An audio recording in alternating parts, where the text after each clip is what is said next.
I just want to do some simple math with my friends here because this is effing ridiculous. That we have so much bipartisan space here, that things in this bill that we're both in, all of us are invested in, and what's holding us up from getting a farm bill done is a 2-year compromise that we've offered because, sincerely, we all agree this problem should be fixed. You said how much the monthly SNAP payments are for America that affect 45 million people.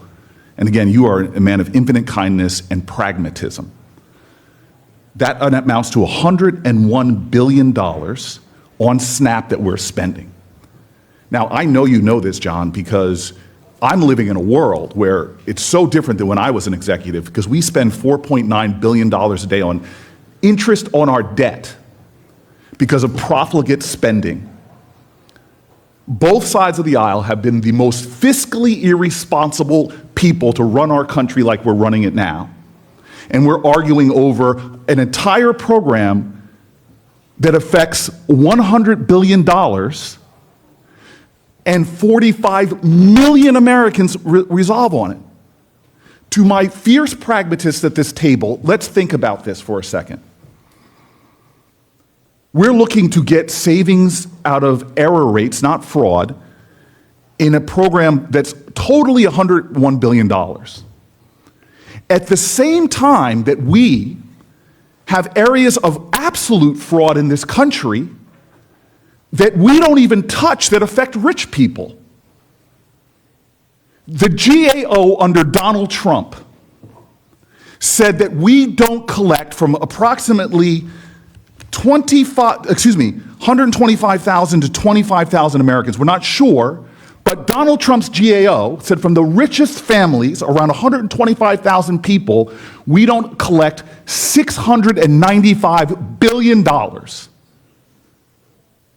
And you want to talk about fiscal responsibility, that rich people get to grift and fraud, but we're going after a program to try to save a few $billion,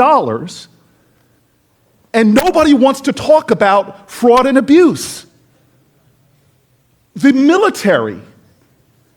I sat with Lindsey Graham, who was telling me the hundreds of billions of dollars of waste, fraud, and abuse in our military. And I'm sitting here watching poor people across America worry about losing pennies because we're talking about fraud and abuse when we don't do it, where the richest Americans are getting over on government in a way that makes no sense. And what did we do in the IRS? We cut the group of people, cut them out, that go after the most complicated tax returns. $695 billion, and we're arguing about a program where we may save $10 to $20 billion. I don't understand that math. And I know the values of my colleagues across the table.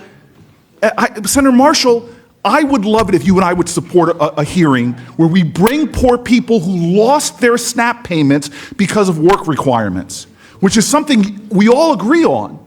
But there are own independent studies that show poor people work unpredictable hours and seasonal work. And under your program, people who are hardworking hustlers lose it. In fact, when you make bureaucracy more onerous for poor people, more paperwork to fill out, they drop off the system. And so I'm sorry, I feel like I'm being lectured on something I agree with, which is we need to improve this program. That's our responsibility.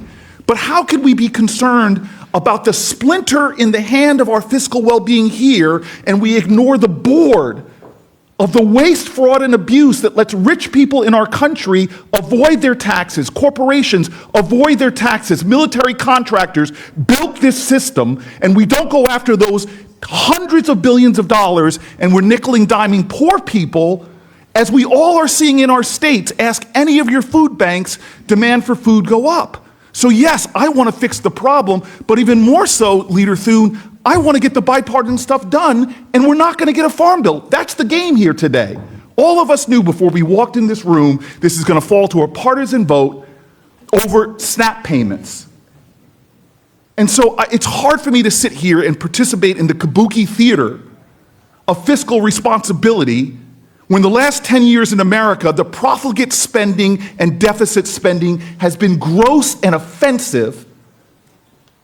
And I see my colleagues on the other side, let's do Doge, let's do this. Nothing has changed.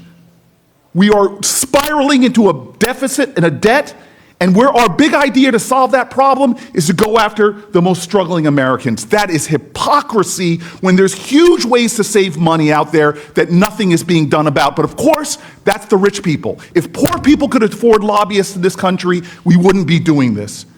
Because if you live with poor people, if your friends are low-income people, and you see the struggles and the added bureaucracy and the Byzantine labyrinths they have to navigate just to buy fresh food. How many people here have to get on 2 buses just to get to a supermarket? How many people here have to fill out oceans of paperwork just to get health care for your children?